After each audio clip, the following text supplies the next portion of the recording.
talk to people who are at a position where I was prior to surgery. I tell them that it's not going to be nearly as difficult as they think it will be.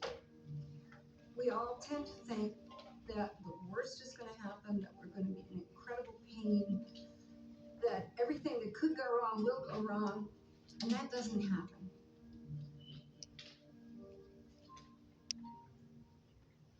I chose an ileal conduit. There were a number of reasons why I chose the ileal conduit. Number one, I was not a candidate for a neobladder. Too much of my urethra would have to be removed for me to be able to control the flow of urine if I had a neobladder. The other choice was the Indiana pouch, NIP. I decided not to go with that one because you need to catheterize. You need to make sure that when you're catheterizing, everything is clean, if not sterile. And since I do these long bike rides, I'm frequently using the porta potties. And I think we all know that porta potties are not the cleanest place in the world. Also, when I'm running, I'm frequently running in the woods, and we'll have to stop and urinate in the woods. And I just couldn't imagine standing there and catheterizing a stoma in my stomach with an IP. And so therefore I chose the ileal conduit. And I have to say, I'm really, really glad that I did. It's absolutely no problem whatsoever. And it doesn't show. People are often worried about whether or not it's going to show. Well, it doesn't. I have on a pencil skirt today, and I wear skinny jeans. I wear spandex workout clothes. I wear bathing suits. I go snorkeling. So there's really no problem with an ileal conduit, or as we call it, the IC. I was in very good shape before I went into this because I had been training for a 200-mile bike ride, and it was at the end of training. So I was in the best possible shape that I could be before surgery, and that certainly worked in my favor because I think the better shape you're in when you start, the more quickly you'll recover, assuming there are no complications. The recovery process after surgery was really a need to rest. There was not a lot of pain. I was amazed at how little pain was involved. They handle pain very well in the hospitals. Usually I had the pain pump where I could give myself extra shots of pain medication if I needed it. But the truth was I really didn't need it. The nurses kept saying, use your pain pump. And I kept saying, I don't need the pain pump. So it wasn't anything like I thought it would be. It was much easier. The recovery at home, I think the biggest problem that I had was getting my bowels to work normally again. I think that one either will tend to having loose bowels or will tend towards constipation. I had either one or the other. I was never in the middle for a while, but I finally got that straightened out. That was my biggest problem. I just found that I needed a lot of rest. I couldn't do much without feeling very tired for a few weeks. So I would do what I can, and then I would rest. Then I would do some more and rest. So after about 4 weeks, I was feeling pretty normal. At 6 weeks, I got the go-ahead to go back and do whatever I wanted to do, except lifting heavy objects. And even to this day, I restrict anything that I lift to 25 pounds or less because there's always a chance that you can get a hernia after this type of surgery. Short of lifting heavy weights, I would say there's nothing that I'm restricted from doing. At 8 weeks after my surgery, I was back on my bicycle. 8 months after my surgery, I did a 100-mile ride around Lake Tahoe.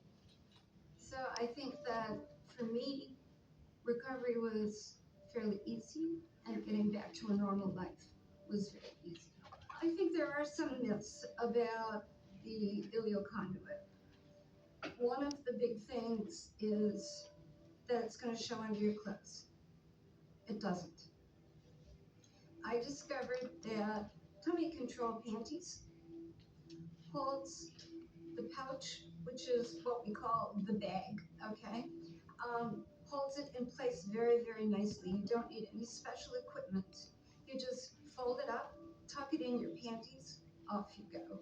And the tummy control has enough firmness to it, stretchy firmness, that it holds it in place and keeps it flat so that you don't have a big bulge under your clothes. I think another thing that is a myth is that your stoma is this big gigantic thing. And that was something that I had nightmares about. I had visions of, this huge, gigantic red thing in my stomach. And it's actually only 3/4 of an inch wide. So I think people get concerned that it's going to take up half their stomach and it's just going to be awful and ugly. And it really isn't. It really isn't. I've even had friends ask to see it. And I say, sure, you want to see it? Here you go. It's not a problem. I think the thing that probably surprised me most was when I read about the fact that they might remove the anterior wall, which is the front wall of the vagina. And when they do that, of course, you're left with a vagina that might be 2 inches long, and it would make intercourse rather difficult. So I think it's a very important thing that people talk with their doctor about that, as I did. And I was told by my doctor that they don't have to do that. It just seems to be part of the standard for a radical cystectomy in females. But a lot of doctors leave the vagina in place if they're able to do so, depending on where the tumor in the bladder is located. And my doctor, fortunately, left everything in place for me. And therefore, I can continue to have a normal sex life. If in fact he had removed it, then I probably would have sought out reconstruction at some point so that I could have a normal sex life. But many people don't do that. They they just find other ways to be intimate with each other. Having the IC has not really affected intimacy with my husband. My husband's reasonably laid back person, and we've spent 48 years together. Well, actually, total of over 50 years together. So there's not too much that would bother us. He has absolutely no problem with my stoma. He has absolutely no problem having sex with me. At first, I bought some little skirt things that you can put on that hold your stoma in place, and they have little lacy things on it so that it looks cute. But we soon discovered we really didn't need that either. So it has not affected my sex life whatsoever. I think it's important that a man and a woman have a discussion about this, and we did. And I wanted to make sure ahead of time that he would be okay with it. I said, if you wanna leave, honey, now's your chance. But he said, are you kidding me? So yeah, no, we have a very good relationship all around. The primary, my primary helper was my husband. He was Velcro to me the whole time. Every appointment, virtually everything that I did, he was right by my side. The people who I could talk to were my girlfriends. And I think this is pretty common. Women know that the best people to talk to are your girlfriends. And my next door neighbor would come and drag me out of the house when I was having chemo and say, we're going for a walk. And we did. And we would walk miles, 6, 7, 8 miles, and we would talk the whole time. And she was a very, very influential person in relieving stress. And I had some other friends too who, even though I didn't really feel like it, would insist that Mike and I come over for dinner. So I had a relatively small but very intense group of people who were making sure that I was going to get through this. I didn't participate in any support group prior to surgery. About 2 weeks before my surgery, when I was really starting to hit the panic button, I accidentally came across the Inspire BCAN website. And I got online, and that made all the difference in the world to me. All of a sudden, I had a group of people who had been through the same thing that I was about to go through. And one of the gals, Nancy, gave me her phone number. So I called her.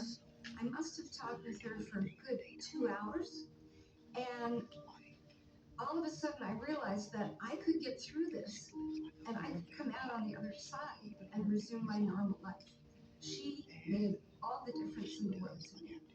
And as a result, I try to do the same thing for other people. I make myself available because talking to other people who've been through it just makes you realize that it's not as bad as you think it will be, because we all tend to imagine the worst.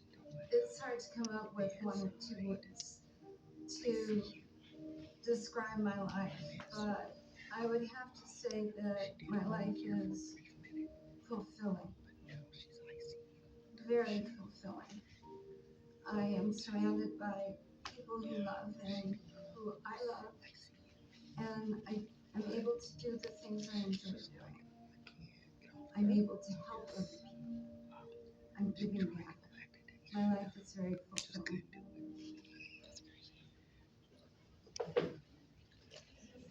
She does a great job covering a lot of aspects of. That takes a lot of courage to talk about. It absolutely does. She covered a lot of good aspects about support and care and feelings and all of that. Anybody have questions on that? So true or false? She had a stoma in place. True.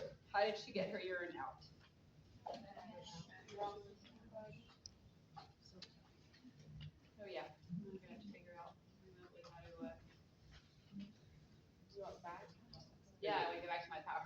I would not be able to do surgery very well looking at a screen like this. Now it's back on the screen, but I'm not back on mine. That's a question. Bless you, thank you. I'm back to where I need to be. Yep. Thank you. Questions about the ileal conduit? The neobladder is another diversion device. The neobladder is, as it says, neo means new. So they put a new bladder in that mimics the function of the normal bladder. The problem with the neobladder is the patient oftentimes doesn't have that brain messaging that you have got a bladder that's full of urine. So we teach the patient, first of all, with your neobladder, you may have to push to pee. That means like when you have to pee in a hurry, when you're bearing down to allow you to pee more urgently, that's maybe what they need to do. They also need to urinate by the clock because their brain will not tell them that they've got a bladder that's full of urine.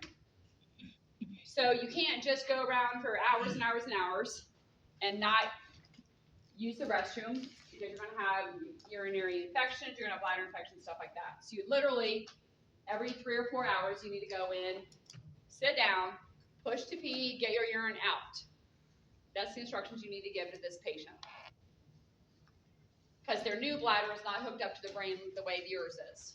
You know when you've got urine in there, you know when you need to go to the bathroom, and they don't. So that's the instruction that will need to go with them if they have a neobladder.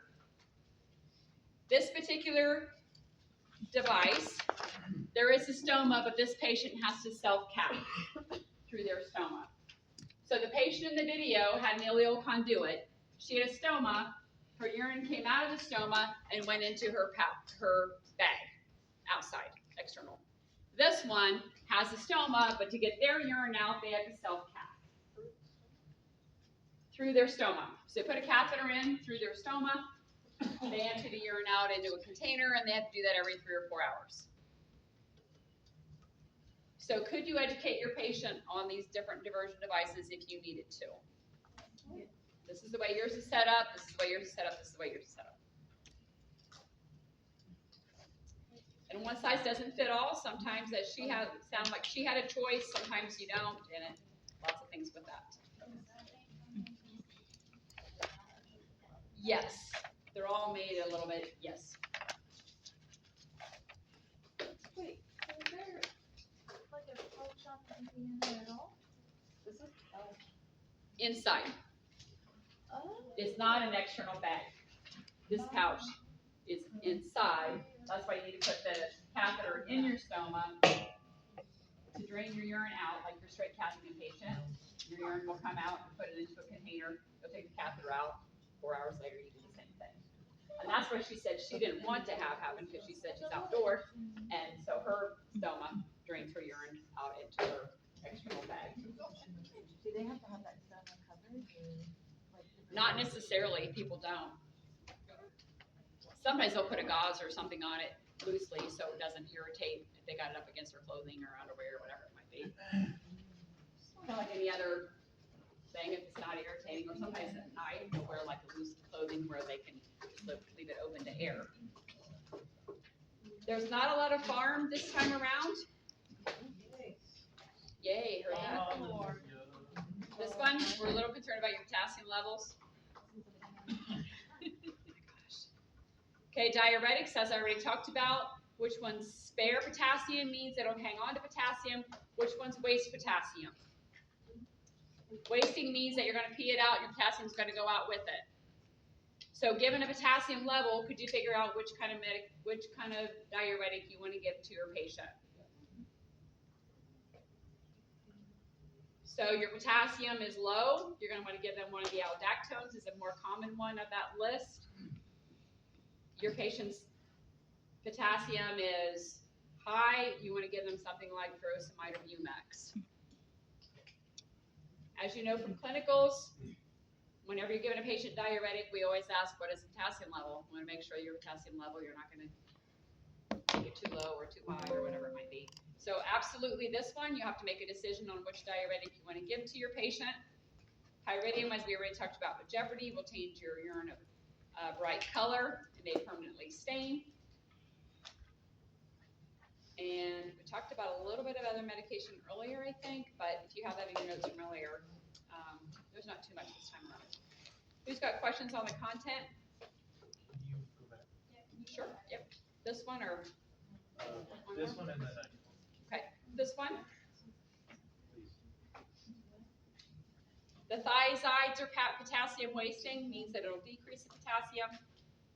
The loop diuretics such as Bumex and furosemide are the more common ones that we have seen. Aldactone is primarily the most common one that we see with the potassium sparing ones.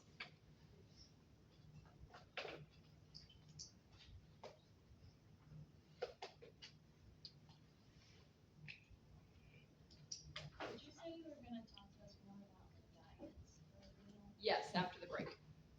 We'll do that last. Hey, we got a break. Oh yeah, there's a handout, but it hasn't opened up for us yet. It won't open up until after class, About 2 o'clock.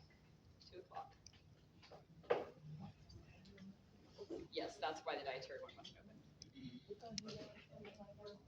Okay, anybody need to see any of those again? You could take a break. Yeah, Let me pull that